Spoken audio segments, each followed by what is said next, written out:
Vamos abrir a palavra de Deus, vamos ter uma breve meditação nessa noite. Eu convido você a abrir a primeira carta de Paulo aos Coríntios, capítulo 15, verso número 57.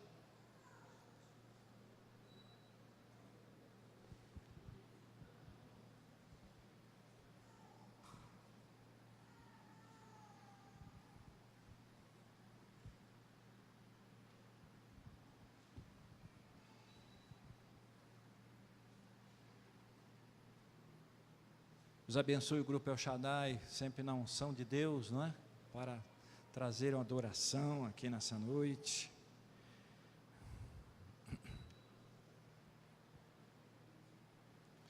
Diz assim a palavra de Deus: mas graças a Deus, que nos dá a vitória, por nosso Senhor Jesus Cristo. Portanto, meus amados irmãos, sede firmes e constantes e sempre abundantes na obra do Senhor, sabendo que o vosso trabalho não é vão no Senhor. Amém?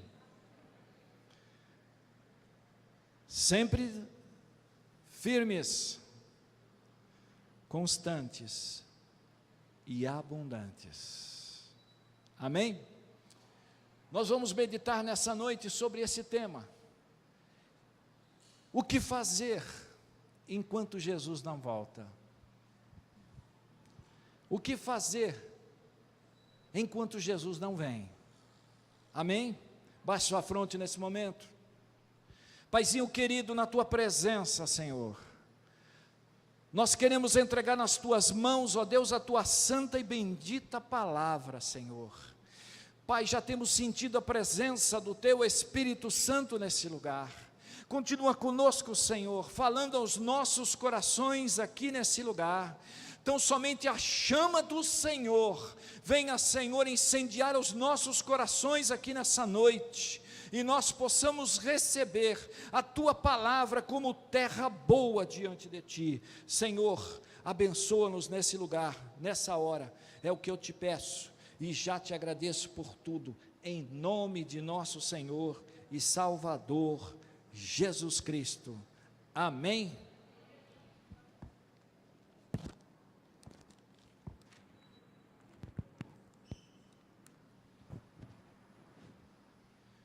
Esses dias, eu fui tomado por algo que eu creio que você também tem sentido isso.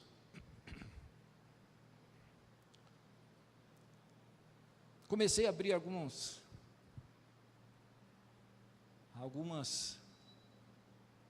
cartas, né? Alguns envelopes que vêm do correio. E comecei a ver ali que uma cobrança. Olha, você precisa pagar tal conta até tal dia. A outra, olha, o cartão de crédito vence tal dia. Aí eu recebo no celular, olha, se você atrasar, vão cortar o teu crédito. E outras coisas mais mandando no meu celular, e você com certeza recebe essas mensagens, SMS, ofertando, pedindo, cobrando, dizendo para a gente aquilo que a gente precisava fazer. Pressões na nossa vida, que estão a cada dia tentando tirar a nossa paz, tirar a nossa alegria. Sabe, irmãos, nós estamos vivendo esse tempo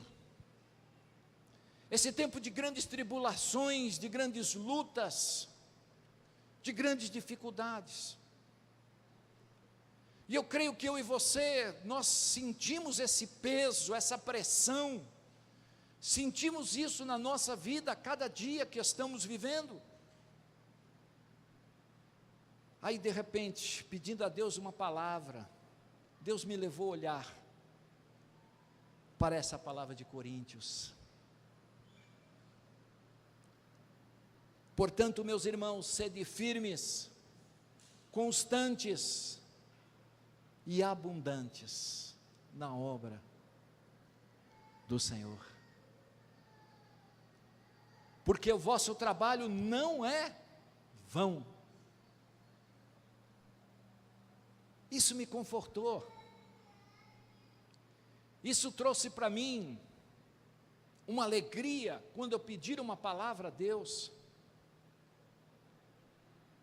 Porque este servo do Senhor, ele também estava passando por um processo semelhante, por algo muito parecido que eu e você passamos.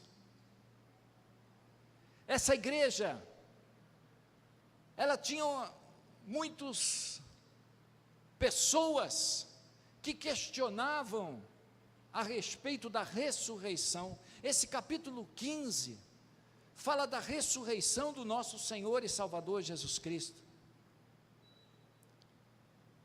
E ali Paulo usou um capítulo inteiro para falar uma igreja a respeito do que representava a ressurreição de Cristo na vida de todos eles e na vida de todos nós. Ali Paulo começou a explanar, a dizer desde o início o que Jesus fez, o que representa ser servo do Senhor, o que representa a ressurreição na nossa vida.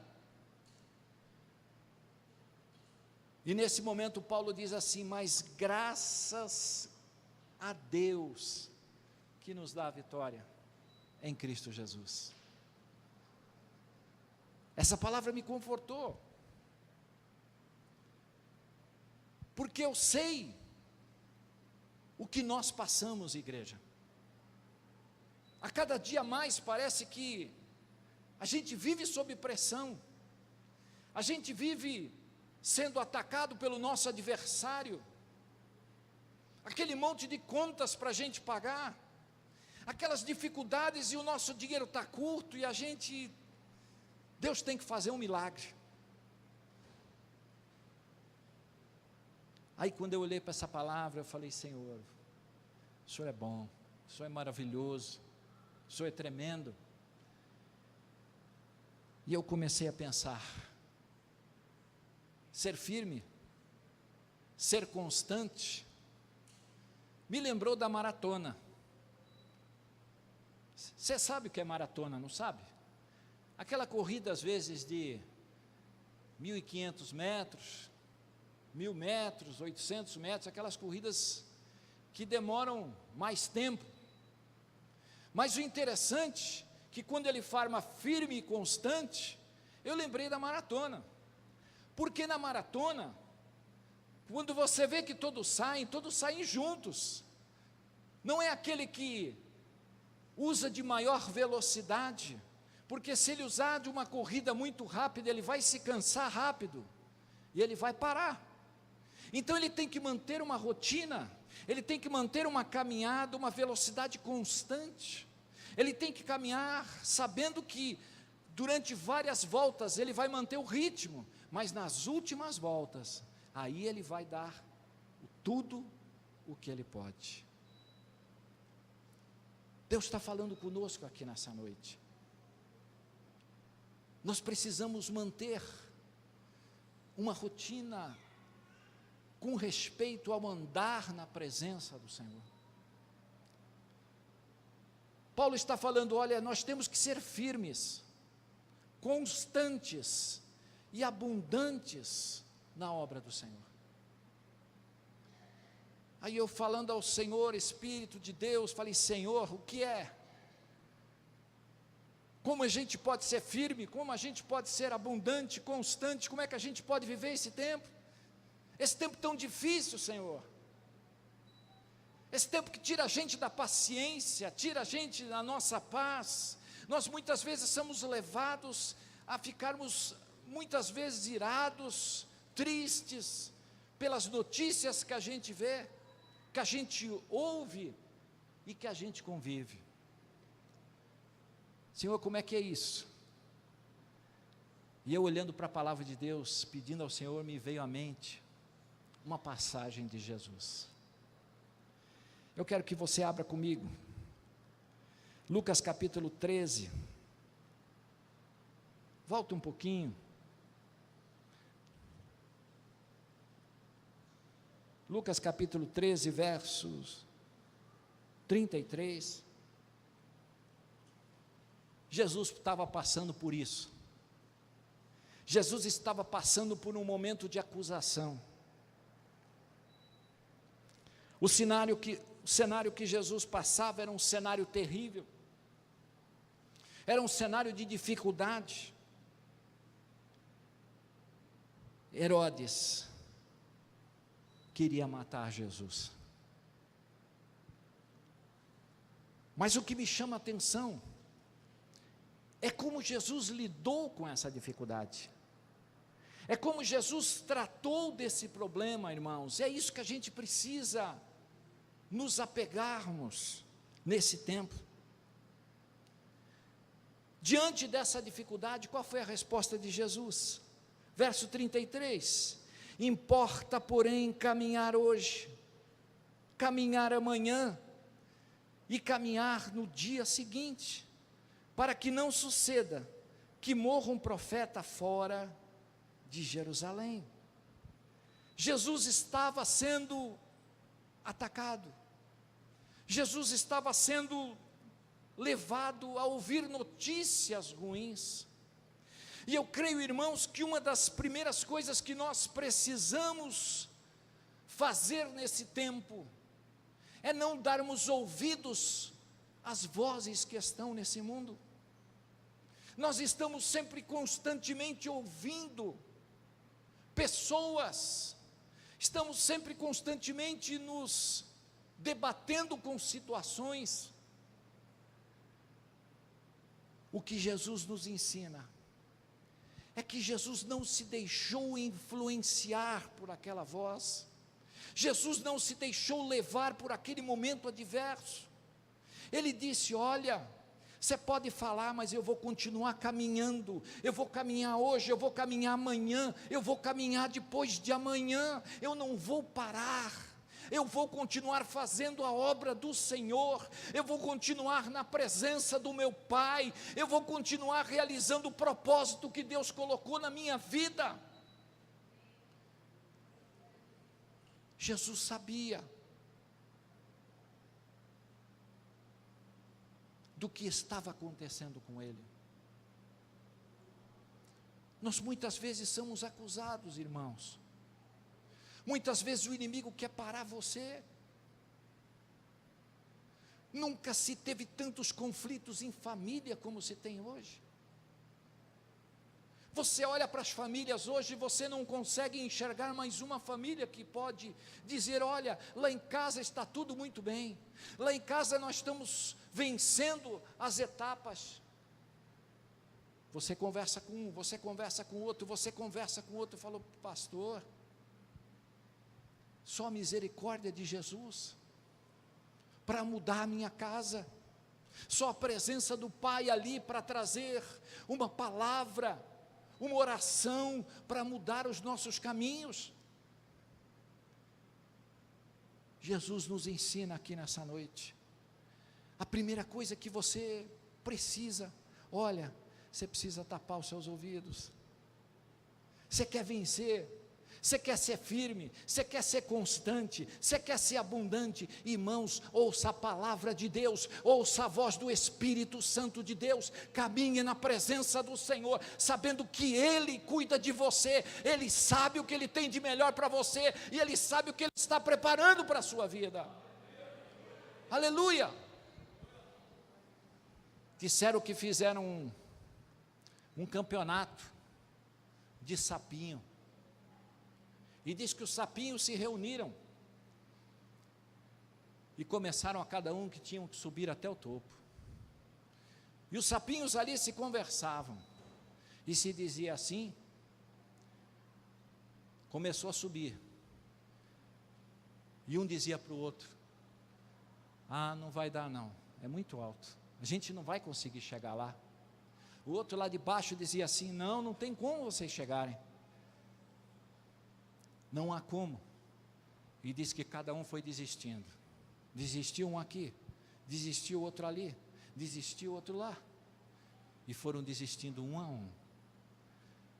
Mas de repente sobrou um. Esse um chegou até o final. Aí depois chamaram ele: sapinho, por que você conseguiu chegar lá? O que você está falando? Eu não estou ouvindo não, eu sou surdo. Às vezes a gente tem que ser surdo. A gente tem que ser como esse sapinho. A gente tem que caminhar, irmãos,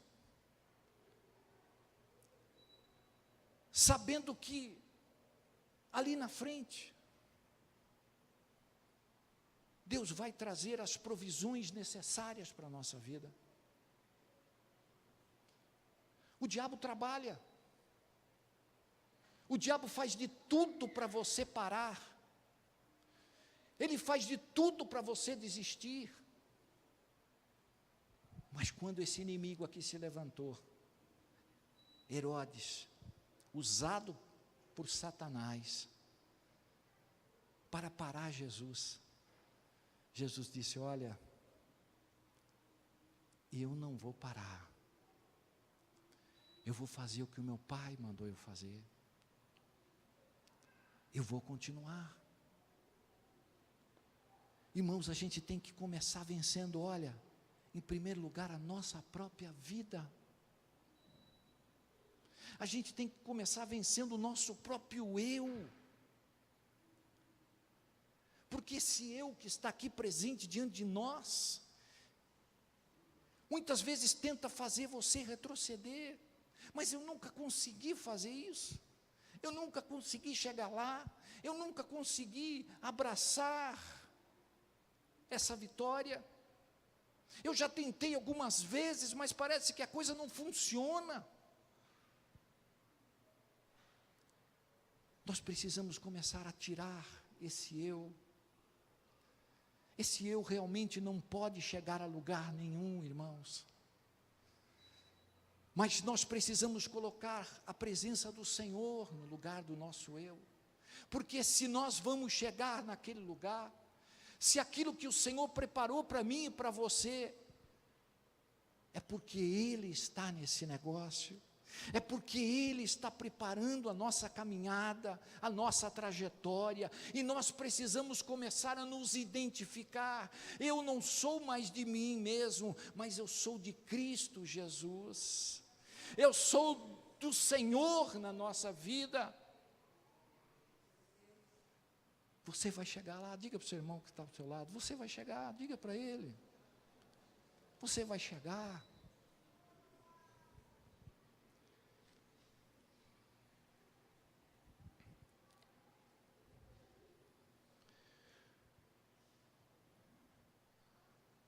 Em primeiro lugar, não dê ouvidos às vozes desse mundo.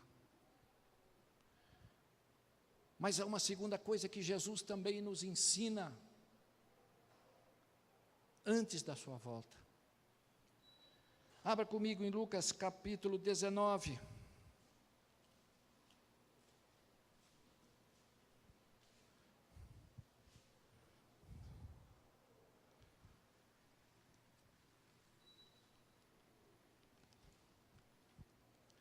Lucas capítulo 19, verso número 11.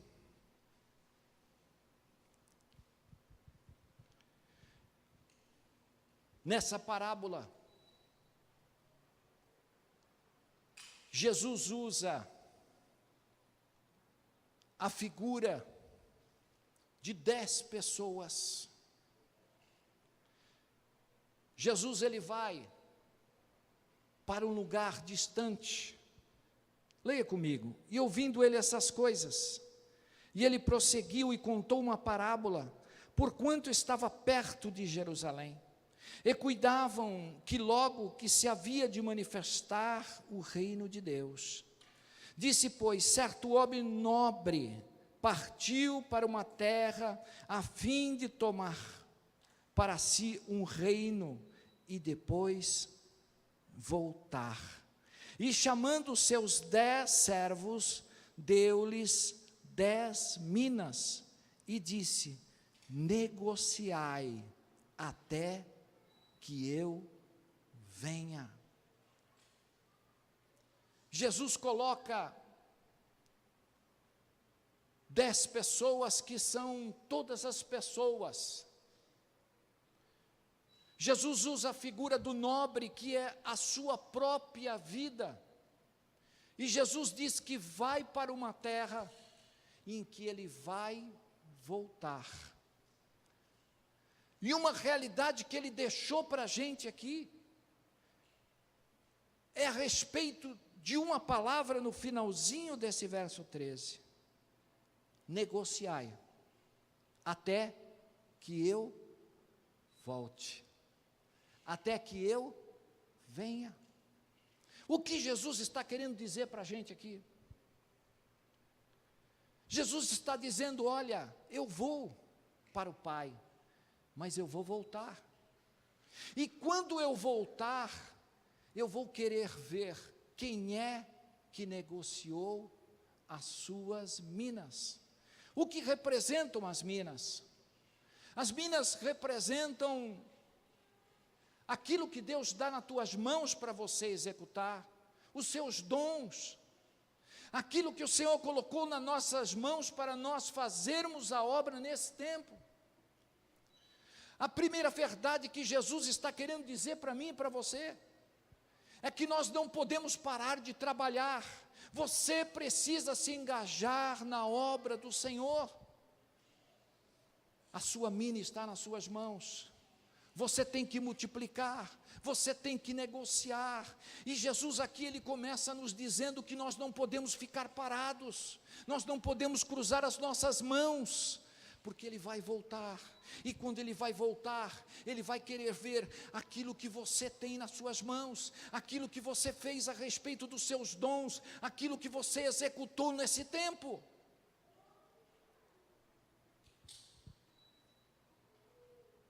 Jesus olha para a palavra e começa a nos dizer, verso 14: mas os seus concidadãos aborreciam-no e mandaram após eles embaixadores, dizendo: não queremos que este reine sobre nós. Jesus está dizendo: olha, você vai encontrar opositores, você vai encontrar pessoas que não vão querer ouvir você. Você vai encontrar pessoas que não vão estar de acordo com aquilo que você quer fazer. Vão haver pessoas que vão falar mal de você. Vão haver pessoas que só vão ter palavras de maldições, que não vão acreditar nos seus sonhos, que não vão estar vendo você como uma pessoa abençoada. A oposição está presente. Mas Jesus, ele nos adverte da importância de a gente não parar, igreja, de a gente continuar realizando aquilo que Deus colocou nas nossas mãos, porque ele vai voltar. E olha o que Jesus diz, verso 15: e aconteceu que ele voltando, depois de ter tomado o reino, disse que chamaram aqueles servos a quem tinham dado dinheiro para saber o que cada um tinha ganho, e negociando. E veio o primeiro e disse: Senhor, a tua mina rendeu 10. E ele disse: bem, servo bom, porque no mínimo foste fiel, sobre 10 cidades terás autoridade. E veio o segundo, dizendo: Senhor, a tua mina rendeu 5. E este também, se eu também sobre 5 cidades. E veio outro dizendo: Senhor, aqui está a tua mina, que guardei num lenço, porque tive medo de ti, que és homem rigoroso, que tomas o que não puseste, e cegas o que não semeaste. Porém ele lhe disse: mau servo, pela tua boca te julgarei. Jesus está nos chamando a atenção, que Ele vai voltar para receber o que Ele deu para você, o que Ele deu para mim. Mas Ele fala a respeito de uma pessoa que não desenvolveu, que não procurou colocar o seu dom em prática. Ele simplesmente, ele devolveu o que ele tinha recebido. Jesus chega e fala assim: olha, pela tua boca, eu vou te julgar, pelas tuas palavras, por aquilo que você disse. Por isso é muito importante, irmãos, nós sabermos o que a gente fala a respeito das coisas do Senhor. Porque muitas vezes a gente tem esse hábito, não é? De falar assim: mas eu não tenho tempo, eu não posso, não dá para mim fazer. E a gente sempre levantando desculpas a respeito do reino de Deus, dizendo que não temos condições de fazer aquilo que Deus colocou nas nossas mãos. A palavra do Senhor, ela nos diz que eu e você, nós somos mordomos desse tempo. Nós estamos aqui nesse mundo, mas já não somos mais desse mundo. Deus nos colocou nesse lugar para que eu seja um instrumento de Deus nesse tempo. Você quer ser firme? Você quer ser constante? Você quer ser abundante na obra do Senhor? Trabalhe, negocie, ganhe almas para Jesus, faça da obra de Deus a coisa mais importante para você, porque a palavra do Senhor nos diz que quando nós buscamos o reino dos céus em primeiro lugar, o que acontece? Todas as outras coisas vos serão acrescentadas.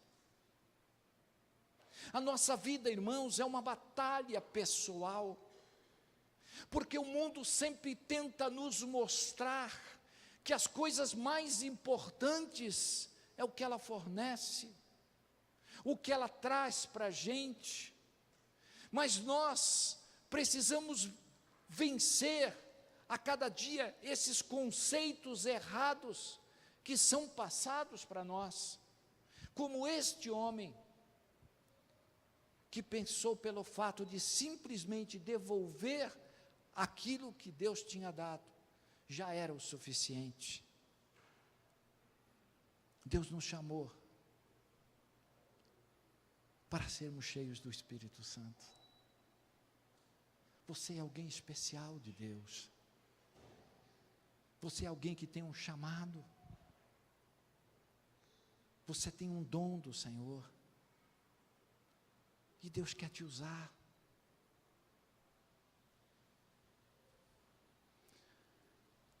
Eu lembro de uma ilustração a respeito de um homem que tinha o desejo de viajar. Ele tinha o seu servo. Ele chama o seu servo para estar presente.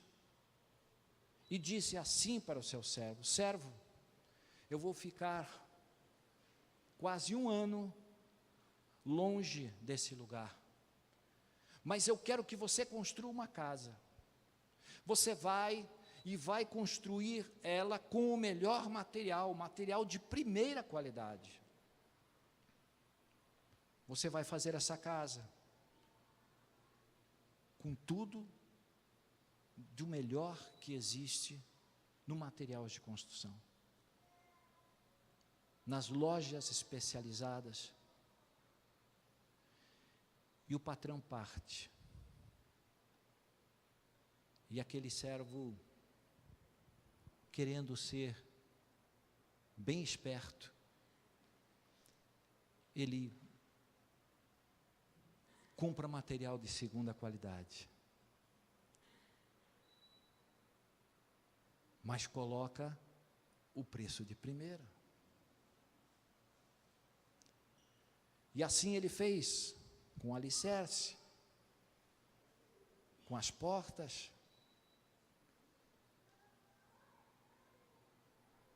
com o telhado.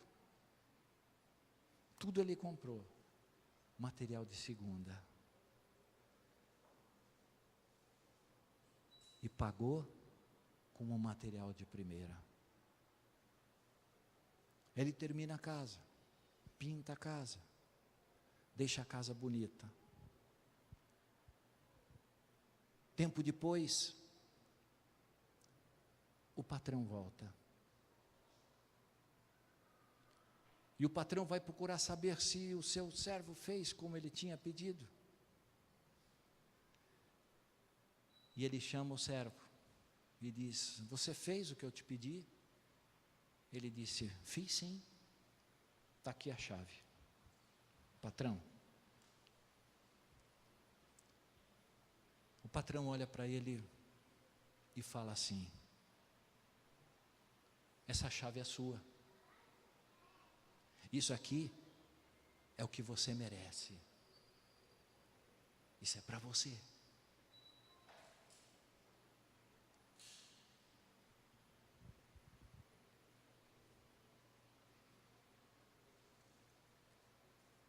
Você fez para você.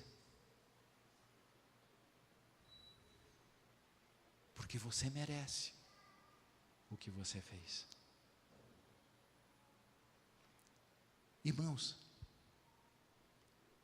você já parou para pensar que Deus colocou nas tuas mãos? Você já parou para pensar o que Deus está esperando de mim e de você?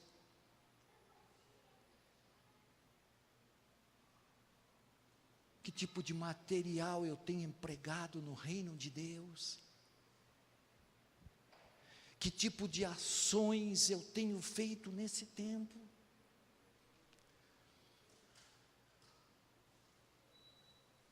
Porque aquilo que você semear, você vai colher.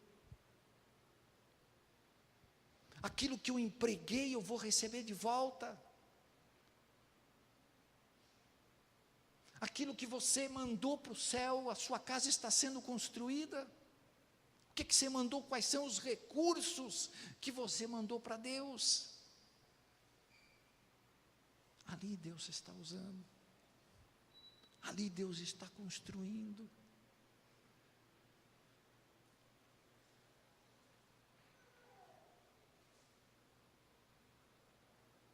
Quer ser firme? Quer ser constante? Quer ser abundante?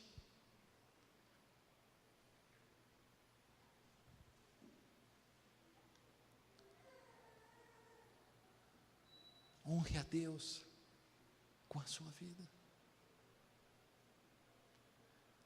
Honre a Deus com seus recursos. Honre a Deus com aquilo que Deus está dando para você.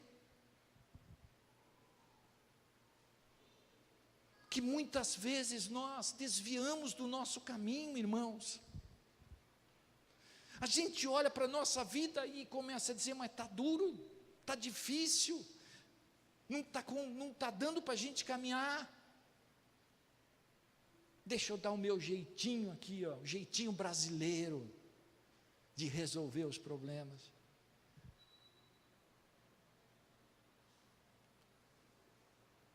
E às vezes a gente caminha com os conceitos errados a respeito do Senhor. Paulo escreveu essa carta falando de ressurreição. Aquelas pessoas tinham os conceitos mais errados a respeito de Cristo. E ele vai naquele lugar onde tinha pessoas que se diziam: não, eu sou de Apolo. O outro dizia: não, eu sou de Cefas. O outro dizia: não, eu sou de fulano de tal. Pessoas que tinham vários pensamentos. E o pensamento que importa para nós não é se eu sou de Cefas, se eu sou de Paulo, ou se eu sou de fulano de tal. Nós precisamos entender que eu sou de Cristo Jesus, igreja. Eu sou do Senhor Jesus Cristo, que um dia me resgatou. Eu sou daquele que me deu uma oportunidade de conhecer desse amor. Eu sou daquele que abriu o céu, que mudou minha história, que mudou os meus caminhos, que começou a me identificar com aquilo que eu precisava viver. Eu já não vivo mais como vive esse mundo, mas Cristo vive em mim. Eu preciso entender que eu não posso continuar vivendo de qualquer maneira, irmãos. Eu preciso entender que Deus me chamou para uma herança incorruptível, uma herança guardada no céu, uma herança que mudou a minha história. E eu estou aguardando Ele voltar. Ele vai vir. Negocia, porque eu vou voltar, disse o Senhor. Eu vou voltar, e eu vou olhar para a vida de cada um de nós. Ele vai olhar para a minha vida, Ele vai olhar para a sua vida, e Ele vai ver o que você construiu nesse tempo. Você construiu um relacionamento bonito com a sua esposa, você construiu uma casa bonita, onde você mora, você construiu um relacionamento bom com os seus amigos, você foi um homem de oração, você foi alguém que estendeu a mão para aquele que estava precisando, você foi aquele que não se deixou influenciar pelas vozes desse tempo. A voz do Senhor é mais importante. Irmãos, como é importante a gente entender o que Paulo está querendo dizer aqui. Mas graças a Deus, que nos dá a vitória em Cristo. Porque ele via toda aquela confusão religiosa. Ele via aquelas pessoas se degladiando a respeito do Evangelho. Não, mas não é assim, é desse jeito, é daquele outro. Aí Paulo diz assim: mas graças a Deus, que eu não sou dessa confusão. Eu sou de Jesus. Eu sou de Cristo. Eu sei para onde eu estou indo. Eu sei onde eu tenho colocado a minha fé. Eu sei em quem tenho crido. E estou certo que Ele é poderoso para guardar o meu depósito. Amém.